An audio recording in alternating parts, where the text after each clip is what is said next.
Dua kekuatan besar di Timur Tengah, Iran dan Israel, kembali saling tuding. Kali ini bukan soal Gaza atau Lebanon, tapi Suriah. Iran menuduh Israel ada di balik para pemberontak di Suriah. Tudingan itu disampaikan juru bicara Kementerian Luar Negeri Iran, Esmail Bagei, pada Senin 2 Desember 2024. Teheran menyebut Israel secara aktif mendukung terorisme untuk melemahkan perlawanan Suriah. Ismail Bagei juga menyebut bahwa hal ini sudah menjadi rencana Israel untuk mengganggu keamanan regional. رژیم صهیونیستی به صورت فعال حمایت می‌کرده از گروه‌های مختلف تروریستی. هدف هم روشن هست، هدف هم تضعیف مقاومت و سوریه به عنوان یکی از محورهای اصلی مقاومت در برابر اشغالگری و هم به عنوان روشی دیرپا از سوی رژیم صهیونیستی برای ناهمسازی کل منطقه، برای ایجاد تفرقه و فتنه در بین گروه‌ها و کشورهای مختلف اسلامی است. Iran telah menjadi sekutu utama Presiden Suriah Bashar al-Assad sejak Perang Saudara meletus pada tahun 2011. Teheran jugalah yang mengajak Rusia untuk turun tangan dalam perang di Suriah. Hal ini tak terlepas dari kunjungan ex-komandan pasukan Quds Qasem Soleimani ke Moskwa pada Juli 2015. Soleimani juga meyakinkan Presiden Rusia Vladimir Putin untuk mengirim pasukan Rusia dan menyelamatkan pemerintah Suriah.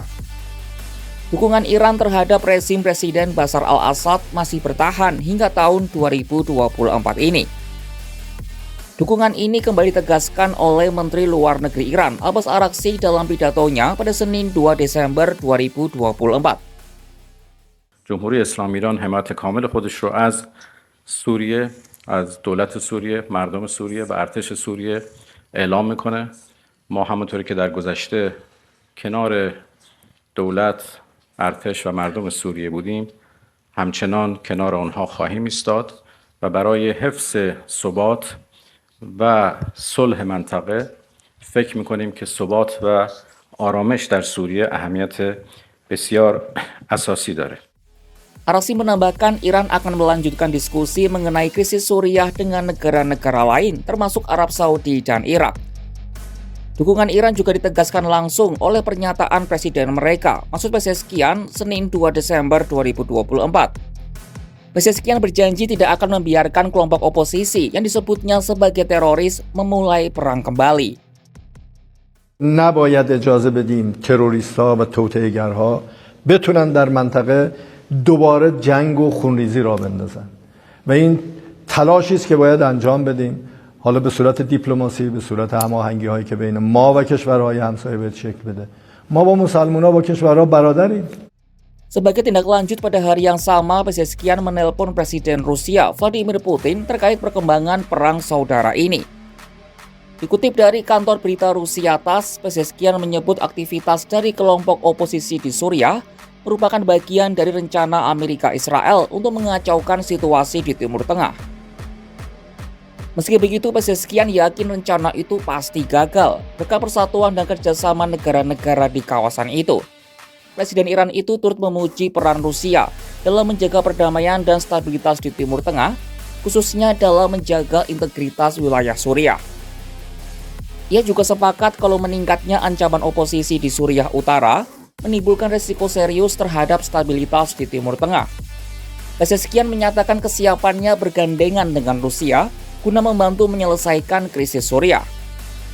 Sementara Putin lewat juru bicaranya Dmitry Peskov pada Senin 2 Desember 2024 masih terus melakukan kontak dengan pihak pemerintah Suriah untuk menentukan cara terbaik dalam menstabilkan situasi.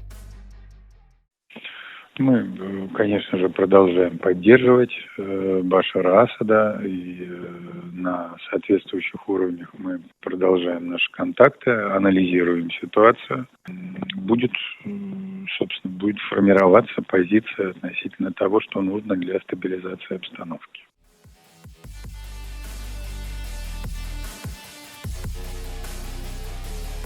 Laporan dari pengawal hak asasi manusia Suriah, SOR, pada Senin 2 Desember 2024 menyebut pasukan pro-Iran yang berasal dari Irak telah memasuki Suriah untuk melancarkan serangan balasan kepada para pemberontak di sana.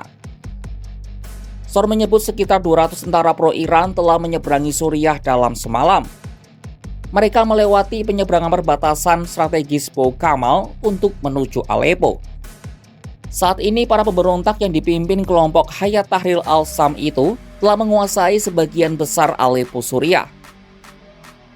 Pejabat pasukan pro-Iran menuturkan pengerahan pasukannya dilakukan untuk membantu militer Suriah rebut kembali kota terbesar kedua negara itu. Seorang pejabat yang tak disebutkan namanya itu pun menyoroti peranan pasukan Irak dalam meningkatkan pertahanan pasukan Presiden Suriah Bashar al-Assad.